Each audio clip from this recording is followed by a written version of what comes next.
하나님을 사랑하고 잘 섬기고 또 하나님을 잘 따르고 싶지 않은 사람이 있을까요? 여기 예배드리러 모인 우리들, 또 코로나로 인해 교회를 가느냐 마느냐 고민도 많고 부담도 되는데 결국은 또 예배당까지 나오신 여러분, 또 집에서, 가정에서, 처소에서 온라인 예배에 참여하고 있는 분들 모두 다 똑같을 겁니다. 우리의 소원이 있다면 하나님의 뜻을 알고 그 뜻대로 사는 참 믿음의 사람이 되고 싶은 거예요. 그런데 하나님을 섬기는 데 있어 방해되는 사람들이나 세력도 있습니다. 내 믿음의 삶을 가로막는 요인도 있다 이 말이죠. 그 요인을 무엇이라고 생각하느냐에 따라 하나님을 섬기는 삶의 길이 달라집니다. 내가 믿음 생활하는 데 있어서 나를 가로막는 것이 믿지 않는 주변의 사람들, 우리 가족일 수도 있고요. 부모, 형제가 내 믿음의 길을 막을 수 있죠. 또는 내 바쁜 삶, 돈 벌고 자식 키우고 살아내느라고 여유가 없는 내 인생, 이것이 내 믿음의 길을 막기도 합니다. 또 더 좋다고 생각하는 것들, 문화생활이나 더 배우려고 하는 것들, 이런 많은 것들이 하나님만 섬기기에는 여러 가지 아까운 게 많죠. 많이 버려야 되니까. 그래서 또 그런 것을 해보려고 하다 보니까 믿음 생활하는데 어려움이 있습니다. 어쨌든 하나님만 섬기기에는 내 환경이 너무 다양해요. 이런저런 것들이 내 영적 삶을 가로막는다고 생각할 수 있습니다. 또 이렇게 교회 공동체 안에서 만나는 사람들로 인해서 혹 우리는 낙심할 때도 있고 상처받거나 실망할 때도 있어서 믿음 생활이 겉돌게 되죠. 그리고는 믿음 생활을 하고 싶어도 결국은 같이 있는 사람들 때문에 뭔가 막히기도 한다 그 말입니다. 근데 이런저런 사연들, 이런저런 이유가 있는데 사실 이런 것이 다 필요 없고요. 한마디로 말할 수 있는 게 있어요. 나의 영적 생활, 나의 믿음의 발전을 가로막는 요인은 환경도 아니고 다른 사람도 아니고 바로 자기 자신임을 알아야 합니다. 조금 신앙적 표현으로 하면은 나의 겉사람이 문제다 이거예요. 나의 속사람이 있는데 나의 이 진짜 영적 삶을 살려고 하는 속사람을 방해하는 나의 겉모습, 겉사람이 문제지 다른 외부적 요인은 아니다 하는 그 말이에요. 겉사람과 속사람의 의견이 다릅니다. 내 안에 믿음의 삶, 영적 삶을 추구하려고 하는 속사람과 이것을 방해하는 겉사람이 있어요. 하나님께서 사도 바울을 통해 로마서 7장 21절 이하에 일찍이 말씀하신 바 우리의 겉사람과 속사람의 갈등에 대한 얘기가 있죠. 그러므로 내가 한 법을 깨달았노니 곧 선을 행하기 원하는 나에게 악이 함께 있는 것이로다. 내 속사람으로는 하나님의 법을 즐거워하되 내 지체 속에서 한 다른 법이 내 마음의 법과 싸워 내 지체 속에 있는 죄의 법으로 나를 사로잡는 것을 보는도다. 삶의 중심을 꿰뚫는 놀라운 말씀이죠. 바울의 깨달음, 바울의 통찰력입니다. 나에게 선과 악이 공존한다는 거죠. 속사람은 하나님의 법을 즐거워하는데 겉사람이 죄의 법에 사로잡혀 있다, 그런 말입니다. 정말 그렇습니다. 이것은 진리입니다. 그런데 우리는 착각을 하는 게 있어요. 겉사람을 속사람으로 착각할 때가 많습니다. 내가 겉사람으로 일하고 있는데 속사람으로 일하는 줄 오해한다고요. 제가 자주 비유합니다마는 믿음 생활 잘해야지, 기도 생활 잘해야지, 성경 열심히 읽어야지, 봉사도 잘해야지, 하나님 뜻대로 살아야지, 죄짓지 말아야지, 늘 감사하며 살아야지, 이런 결심도 하고 기도도 하고 각오도 하거든요. 그래서 결단도 하는 거죠. 이게 하나님 주신 마음인 줄 알아요. 그러니까 하나님 마음으로 열심으로 믿음 생활 잘 하려고 늘 해야지, 우리 하나님 뜻 안에 살아야지, 그러면서 사는데 해야지 거기에 멈추어 있다는 거죠. 딱 공부하는 학생하고 비교를 해보면 똑같은데요. 공부하는 학생이 있어요. 여러분 집안에 한번 자녀들 한번 생각해 보십시오. 밥 먹고 나서 공부해야지, 물 마시고 공부해야지, 야구 중계 보다가 공부해야지, 졸리니까 세수하고 공부해야지, 내일 아침에 바쁘니까 책가방 싸놓고 공부해야지, 책상 정리하고 공부해야지. 그러고 보니까 이제 잘 때가 됐네요. 아침에 일찍 일어나서 공부해야지. 아침에 일어나 보니까 학교 가기 바빠가지고 밥 먹을 시간도 없네요. 결국은 공부를 하나도 안 했어요. 근데 내가 꼭 공부를 한 것 같아요. 왜냐하면 내가 했던 모든 일들은 공부를 하기 위한 준비였고 공부하려고 했던 일이었기 때문에 공부는 안 했지만 나는 나빴거나 잘못한 건 아닌 것 같아요. 그리고 나는 여전히 공부 더 잘할 것 같고 앞으로도 공부 더 열심히 할 거고 나는 더 성적도 좋아질 거예요. 이번 시험도 잘 칠 거예요. 그렇게 착각을 하고 산다 이 말입니다. 우리가 사실 그렇게 산다니까요. 신앙생활도 똑같다 이 말이라니. 뭔가 더 잘 믿어야 되고 뭔가 잘해야 된다고 생각합니다. 앞으로 더 열심히 예배하고 앞으로 성경도 더 많이 읽을 거예요. 앞으로 더 봉사할 거예요. 정말 빠짐없이 주님 앞에 충성하면서, 그리고 사람들도 용서하고 더 사랑하고 형제애로 하나 될 것이고, 선교하는 일에도 크게 한번 내가 헌금 한번 해가지고 선교지에 내가 큰 일 한번 할 거야. 난 절대로 안 할 것도 아니고 나는 못한다고도 생각 안 해. 난 주님을 위해서 큰 일을 한번 하고 말 거라니까. 평생을 그렇게 살아요. 그리고 나 항상 하나님 앞에 더 잘할 거라고, 나 열심히 믿음으로 나 살 거라고 늘 그 생각하고 살았기 때문에 나는 하나님 앞에서 멋지게 믿음 생활을 한 것 같아요. 하나님 앞에 아름답게 쓰임 받은 것 같다니까요. 어떻습니까 여러분? 내가 어떤 모습으로 지금 믿음 생활하고 있는지요? 내 겉모습인지 속사람인지. 오늘 우리에게 소개하는 야곱이라고 하는 인물, 그 사람의 대표입니다. 야곱을 좋아하십니까? 형의 발 뒤꿈치를 잡고 나온 사람, 평생 형이 되고 싶었고 이 맏아들 장자의 꿈을 꾸었고 약삭빠른 제주꾼으로 고생도 좀 했지만 결국은 장인의 모든 재산을 자기 소유화하고 빠져나온 술수의 대가, 심하게 말하면 사기꾼이라고 표현하는 사람도 있습니다. 여러분, 저는 야곱을 참 좋아합니다. 벳엘, 하나님의 집, 제단을 쌓았죠. 외삼촌 집에 갈 때 그 어린 시절 형의 핍박을 피해서 외삼촌 집에 가는 길에 광야에서 만난 하나님, 꿈속에서 만난 체험한 우리 하나님, 그리고는 그 베델, 하나님의 집이라는 이름으로 제단을 쌓았던 야곱, 그리고 나중에 다 돌아오는 길에는 형을 만나기 전에 야복강에서 하나님의 천사와 씨름을 하고 축복을 받아내잖아요. 복을 받아내죠. 브니엘이라고 하는 하나님의 얼굴을 뵙는 놀라운 체험을 하고, 그리고 영원한 하나님의 동행을 체험합니다. 잘 불리고 부자되고 성공하고 이름이 이스라엘로 바뀌어요. 그 이름이 결국은 지금까지 영원한 이스라엘 나라라는 이름으로 박혀 있어요. 믿음의 조상, 12지파의 조상이 된 하나님의 사람 야곱. 그래서 저는 야곱을 너무 좋아한다는 말이 아닙니다. 저는 야곱이 약삭 빠르고 형의 복을 빼앗고 아버지로부터 장자의 축복을 가로채는, 그리고 형의 보복이 두려워서 어딘지도 모를 어머니의 고향 외삼촌 집에 도망갔고 그 집에 사위가 되었지만 실제로는 외삼촌의 머슴처럼 노예처럼 일했습니다. 그토록 사랑했던 어머니 임종도 보지 못했습니다. 나중에 애지중지 아끼고 사랑하고 최고로 잘 키우고 싶었던 아들 요셉이 들짐승들에게 찢겨 죽은 줄 알고 그 말년 중년 이후에는 하루도 기쁨이 없었고 그 아들 죽음으로 인하여 온몸으로 낙심하여 살았던 인간, 기근으로 말미암아 곡식을 구하러 아들들을 애국까지 보낼 수밖에 없었던 노년에 초라했던 야곱. 저는 그 야곱이 좋습니다. 머리도 좋았습니다. 재주도 많았습니다. 하나님과의 엄청난 복을 받고 약속도 받았습니다. 영적인 체험도 했습니다. 물질의 복도 어마어마하게 받았습니다. 자식도 얼마나 많습니까? 근데 다 좋은 게 아니더라는 거죠. 인생은 한쪽에서는 빛나고 아름답고 고귀한 것이 있지만 또 한쪽에는 어둠과 눈물과 상처와 실패와 고통도 있더라는 말입니다. 야곱의 반대쪽을 생각할 때 저는 야곱이 너무 좋습니다. 이스라엘이라는 호칭을 받은 야곱이 저렇게 인생길이 힘들었다면 여러분, 저나 여러분 살아온 인생 힘들다고 어느 누구 하나 정말 아프고 눈물 나는 사연 하나 없겠습니까마는 야곱에 비해 보면 나 힘들다는 거, 내 인생 왜 이 모양인가, 나는 왜 이 꼴인가, 그런 생각들이 야곱에게 갖다 대면 조족지혈이에요. 세 발의 피예요. 그보다도 못합니다. 그래서 우리는 야곱의 인생을 다시 보고 야곱의 삶이 참 좋다 이 말이죠. 우리 인생을 돌아볼 때 오늘 주신 말씀은 그 야곱의 노년, 파란만장했던 삶을 뒤로하고 이제 하늘나라가 더 가까워진 야곱이에요.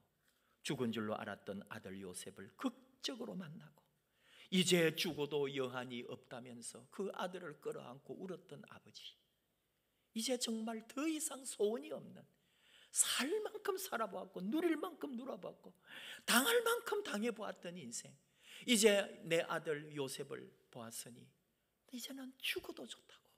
그럴 때, 그리고 요셉 덕분에 이 애굽에 들어와서 모든 자녀들과 더불어 정착하면서 애굽의 바로 왕을 아련하는 그 자리가 오늘 주신 말씀이죠. 나이가 어찌 돼요?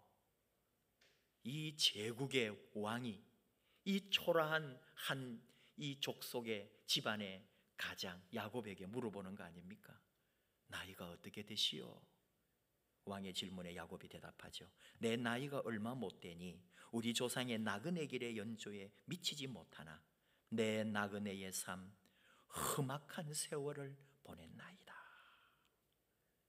험악한 세월이라는 이 대답, 야곱이 말도 얼마나 잘했는지 모릅니다.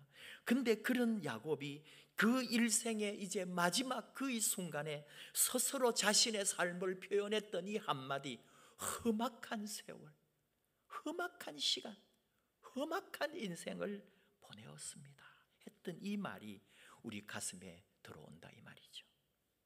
야곱의 인생 굽이굽이 수많은 굴곡들, 그게 어쩌면 우리의 모습 아닐까요? 어머니 뱃속에서 형보다 먼저 나오려고 형의 발꿈치를 잡아당겼던 인물, 약삭 바르고 형을 속여먹고 아버지까지 속이고 그 장남의 복을 가로챘던 사람, 그런 가운데서도 하나님 은혜를 입어요. 하나님을 체험해요. 하나님의 도우심을 받아요. 꿈으로 계시해 주심을 받습니다. 그런 것만 보면 또 잘 사는 것 같거든요. 험한 세월 아닌 것 같거든요. 근데 외삼촌 집에 20년 살면서 종살이처럼 했던 것, 노예 생활했던 것, 결혼도 처음에 자기가 사랑하는 사람과 하지 못하고 속아서 엉뚱한 또 다른 여자하고 결혼을 하고 있고 깨보니까 나중에 그가 그렇게 사랑했던 라헬, 요셉의 어머니가 되죠. 라헬이 먼저 죽었어요. 그 아픔은 또 어떻게 말할까요? 거기에다가 그 가장 귀하게 키운 아들 요셉이 다른 아들들이 노예로 팔아버리고는 짐승에게 찢겨 죽었다고 거짓말할 때 그걸 모르니까 그 아들 죽음 이후에 삶의 의미를 상실해버렸던 야곱, 하나님으로부터 연단받고 시련받고 매를 맞았다 하면은 정말 수없이 매를 맞은 그런 야곱의 인생, 야복강 사건이 얼마나 대단해요. 하나님의 얼굴을 청사와 씨름을 하고 하나님의 복을 받고 이스라엘이라는 이름을 얻고 하나님과 겨루어 이겼다는 그런 이름까지 얻었던 위대한 인물이 되었지만, 그러면 만사 형통해야 되잖아요. 그 이후에 요셉을 잃어버렸고 그 이후에 고통이 있었고 그 이후에 어려움이 있었고 그 이후에 그 땅에 기근이 와서 굶어 죽을 뻔도 하고요. 그 수많은 식솔들을 거느리고 아픔으로 살았던 야곱이라니까요. 그러니 그가 말할 때 험악한 세월이라고 말할 수 있죠. 우리는 야곱이 잘된 것만 보는 게 아닙니다. 그의 시련을 통해 나를 보라는 말입니다. 여러분, 야곱이든 아브라함이든 이삭이든 복 받은 것만 생각하십니까? 아니요. 예수님도 마찬가지예요. 우리 여러분 예수님을 생각할 때에 제가 세상적으로 말을 할까요? 사주팔자도 그렇게 안 좋은 사람이 있을까요? 예수님? 어린 시절에 아버지가 돌아가셨어요. 호르몬이 밑에 삽니다. 그게 세상으로 말할 때 복 받은 거예요? 우리 세상의 사주팔자 볼 때 조실 부모하고 이게 얼마나 안 좋은 건데요. 근데 어린 시절에 아버지를 잃어버렸어요. 자기 자신도 장수하지 못했습니다. 젊은 시절에 죽어요. 그것도 사형수로. 좋아요? 근데 왜 예수님 믿어요? 그런 예수님을 왜 따라가요? 그런 예수님을 왜 나의 주님이라고 고백을 해요? 진짜 예수님을 안다면 그런 예수는 우리는 버려야죠. 팔자도 안 좋아, 인생의 삶도 별로 안 좋아, 결국은 죽어, 사형수요. 그럼 뭐가 있어요? 그러나 우리는 그게 아니잖아요. 우리는 그 예수님을, 십자가의 고난과 죽으심을 보면서도 그 예수님을 믿는 이유는 예수 믿으면 또는 예수님이 성공했기 때문이 아니라 팀 켈러의 표현을 빌리면 그 예수님이 걸어가신 길이 옳은 길이기 때문이다, 그 말이잖아요. 그 길이 옳은 길이기 때문에, 그 길이 참된 길이기 때문에, 그 길이 진리고 그 길이 내 생명길이기 때문에 따라가는 거지. 예수님이 성공하고 예수님이 출세하고 예수님이 복받아서 그 복 따라가는 게 아니란 말이에요. 오늘 우리가 야곱을 만날 때도 마찬가지죠. 그의 고난 속에서 그의 인생길에 하나님이 어떻게 역사하시는지를 보면서 나를 보는 거예요.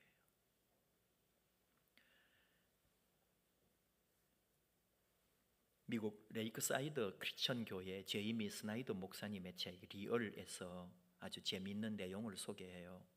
누가복음 18장 10절에서 이하에 예수님이 그 바리새인과 세리의 성전에 올라가서 기도하는 비유 말씀을 그분이 말합니다.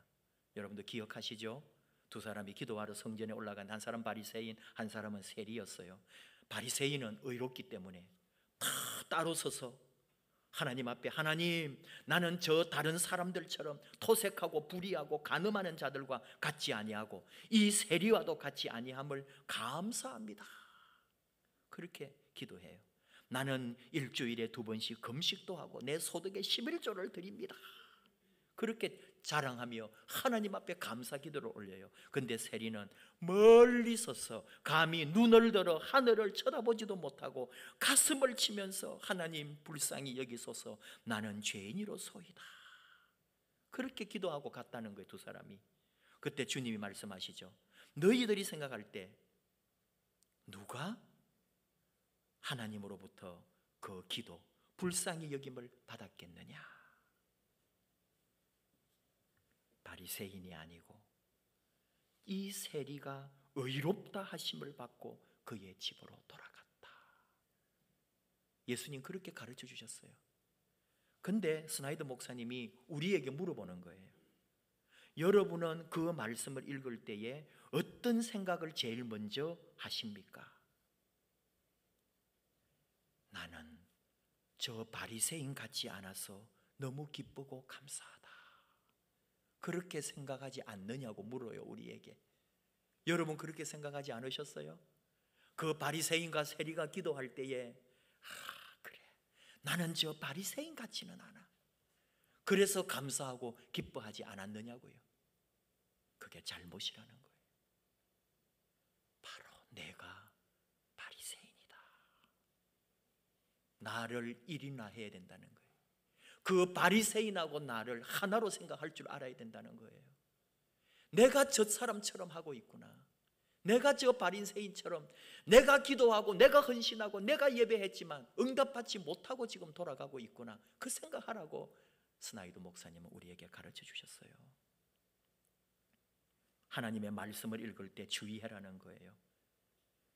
나에게 해당되는 말씀인 줄 알아야지 저 다른 누군가에게 해당되는 말씀으로 읽지 말라고. 말씀 적용에 그것을 1인칭화라고 말합니다.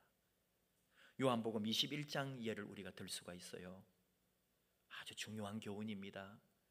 예수님을 그렇게 믿고 따랐던 제자들이었지만 예수님 돌아가시고 십자가에 죽고 나니까 이 제자들 중에 많은 사람들이 자기 고향으로 돌아가고, 특별히 베드로도 자기 디베랴 바닷가에 가가지고 다시 고기 잡는 업으로 돌아가 있어요.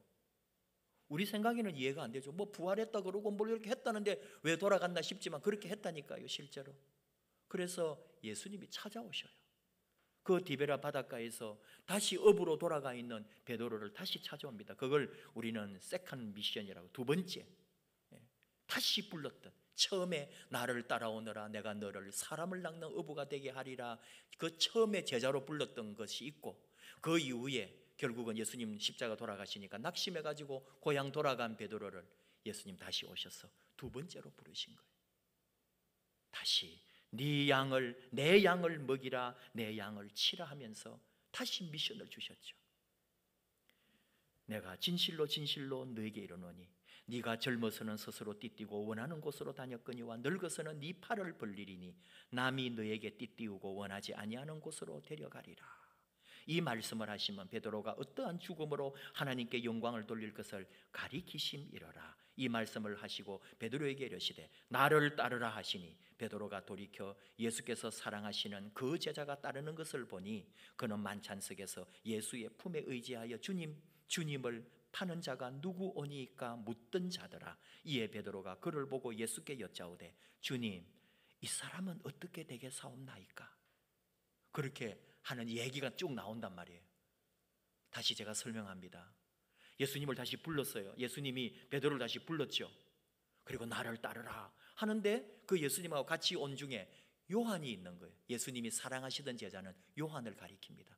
그는 누구냐? 만찬석에 있을 때 예수님 마지막 날 밤 같이 식사할 때 바로 예수님 곁에 예수님 가슴에 얼굴을 묻고 있던, 그게 이스라엘 사람들의 그 밥 먹는 모습이거든요. 앉아가지고 비스듬히 누워가지고 밥을 먹는다고요, 상에. 그러니까 내 얼굴이 옆 사람 무릎이나 허리에도 간다고요. 근데 요한이 예수님 제일 옆에 있었고 예수님이 굉장히 사랑했던 요한이거든요. 그래서 예수님 곁에 있었고 예수님 옆에 마치 안긴 것처럼 그렇게 식사를 같이 어울려서 했단 말이죠. 그 제자가 베드로를 부르러 왔을 때 있는 것을 보고는 예수님에게 물어봤다 이 말이에요. 주님, 그럼 저 요한은 어떻게 됩니까? 왜? 지금 뭐라고 말했냐면 예수님이 너 지금까지는 네 스스로 네 마음대로 살아왔지만 이제 네 마음대로 살 수가 없을 거야. 너 팔을 벌리고 다른 사람이 너에게 띠를 띄운다. 그 말은 뭐냐면 결국은 다른 사람이 너를 흔들고 다른 사람이 너를 괴롭히고 다른 사람으로 인하여 너가 고통도 받게 될 거다. 결국 우리는 알고 있죠. 베드로가 거꾸로 십자가에 매달려 죽었습니다. 순교했습니다. 그런 고난의 길을 걸어갔다고요. 그런 예수님의 말씀을 들으면서 요한은 어떻게 되는데요? 하고 물었다고요. 여러분도 그러고 싶지 않아요? 나는 그래. 나는 이제 주님으로부터 다시 부름받고 내 앞길이 어떻게 될지, 이 복음을 전하고 예수님의 사도가 되어 내가 살아갈 때 어떤 고통이 올지 내가 잘은 모르겠지만 어려움이 올 줄 알겠어요. 근데 요한은 그럼 어떻게 되는데요? 하고 물었다 이 말이에요. 그때 예수님이 하신 말씀이 뭐냐?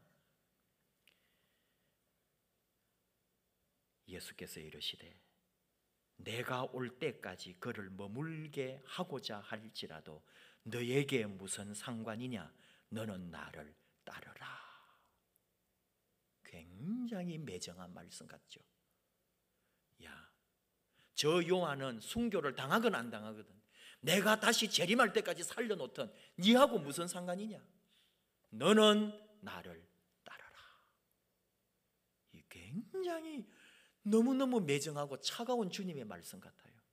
근데 이게 주님의 뜻이란 말입니다. 우리에게도 마찬가지예요. 우리는 남이 어떻게 될까? 저 사람 어떻게 될까? 내가 미운 사람, 내 마음에 거슬리는 사람, 저 사람 제발 하나님이 좀 한 대 쳤으면 좋겠고, 저 사람 어떻게 좀 하나님이 탁 다리를 좀 걸어버리면 좋겠고, 저 사람 어떻게 돼요 하나님? 궁금하지만 하나님은 말씀합니다. 너나 똑바로 잘해. 다른 거 생각하지 마라. 하나님 앞에 서 있는 너 자신만을 좀 생각해라. 엉뚱한 거 생각하지 말고 평생에 우리 믿음의 삶에 하나님 앞에서 나와 하나님의 1대1의 그 관계가 소중한 거지, 다른 거 보지도 말고 다른 소리 듣지도 마라. 야곱의 인생길, 별 다 인생이 있는데 험악한 시간, 험악한 세월을 보냈다고 하는 그 야곱의 삶 가운데 그의 고난, 그의 아픔, 그의 상처를 다 우리도 묵상하면서 내 인생 살아온 거, 아픔, 또 눈물, 고난, 또 앞으로도 살아가야 될 우리 힘든 인생이 우리 앞에 있죠. 그러나 다른 거 신경 쓰지 말고 이것은 하나님과 나의 관계, 그리고 결국은 아들을 만나게 하시고 야곱의 그 마지막 삶에 하나님의 위로와 평안을 주신 우리 하나님을 믿는다면 내 인생도 마지막 하나님과 나 사이의 아름다운 관계 속에서 반드시 하나님의 은혜와 위로가 있을 것을 확신합니다. 다른 거 보지 말고 남 생각하지 말고 하나님과 나 사이를 보는 거죠. 저희 아버지 얼마 전에 이제 이렇게 보내드리고 아버지가 돌아가시기 전날 제가 아버지를 뵈러 간 시간이 있습니다. 잠깐 아버지를 이렇게 뵈면서 가쁜 호흡하는 걸 보고 제 나름대로 그 짧은 시간에 얼마나 많은 생각을 했겠어요. 그리고 다음날 아버지 돌아가셨다는 연락을 받을 때 아버지가 저에게 했던 여러 말들이 있거든요. 이렇게 해주라, 저렇게 해주라. 이 아픈 몸 또 조금만 더 치유되면은 집으로 데려가서 어떻게 해주라, 어떻게 해주라. 그 많은 부탁이 있지만 하나도 들어드릴 수도 없고 이룰 수도 없었어요. 왜? 돌아가셔 버렸으니까. 결국은 뭔지 알아요? 아버지와 하나님 1대1만 남은 거예요. 자식도 해줄 수가 없고요, 남이 누구도 해줄 수가 없는 거예요. 오직 우리 아버지와 하나님 사이만 있는 거예요. 그리고 하나님의 부름을 받는 거예요. 많은 것을 제 나름대로 지금 품고 있습니다. 여러분, 하나님과 나 사이인 거예요. 하나님과 나 1대1 관계. 이거 똑바로 세우라고, 바로 나 자신을 직시하라고, 하나님 앞에 서 있는 나, 하나님 앞에서 내가 누군지, 그리고 하나님의 부름을 받은 내 인생, 내 평생의 삶에 내가 하나님 앞에서 어떻게 살 것인지, 이것만이 가장 소중하다고 오늘 하나님은 우리에게 말씀합니다. 은혜와 진리, 우리 하나님 말씀 안에서 항상 하나님의 말씀이 나를 겨누고 있다는 것, 하나님의 말씀이 나를 향하여 있다는 것, 하나님의 말씀이 나에게 지금 말씀하고 있다는 것 항상 들으면서 하나님과 나 사이에 나의 주인, 나의 영원한 소망, 생명 되시는 하나님과 나 사이에 아름다운 그 삶을, 1대1의 아름다운 관계를 영원히 유지하고 우리 하나님 앞에서 나를 직시하는 그런 영적 삶이 매일매일 일어나기를 원합니다. 함께 찬양합시다. 나의 가는 길 주님 인도하시네. 그는 보이지 않아도 날 위해 일하시네. 주 나의 인도자 항상 함께 하시네.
찬양하시겠습니다. 나의 가는 길, 나의 가는 길 주님 인도하시네. 그는 보이지 않아도 날 위해 일하시네. 주 나의 인도자 항상 함께 하시네.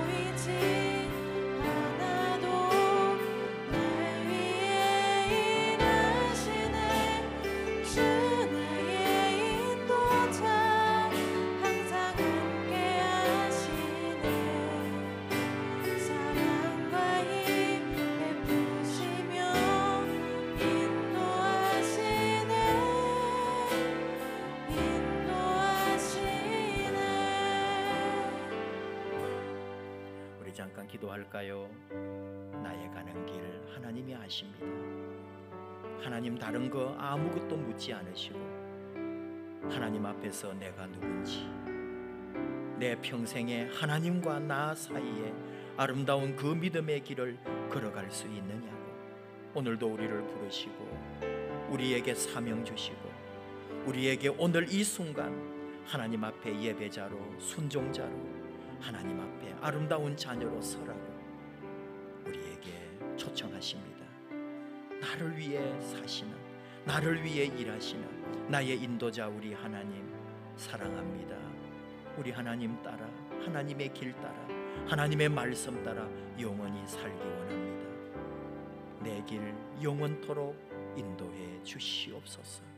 우리 함께 주여 부르고 주의 길, 하나님의 길, 말씀의 길, 이 믿음의 길, 외롭지만 내 온 몸과 마음을 다하여 우리 하나님 따라가겠습니다. 결단하며 기도하십시다. 주여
하나님 아버지, 야곱의 험악한 인생을 통하여 우리 자신의 삶을 돌아봅니다.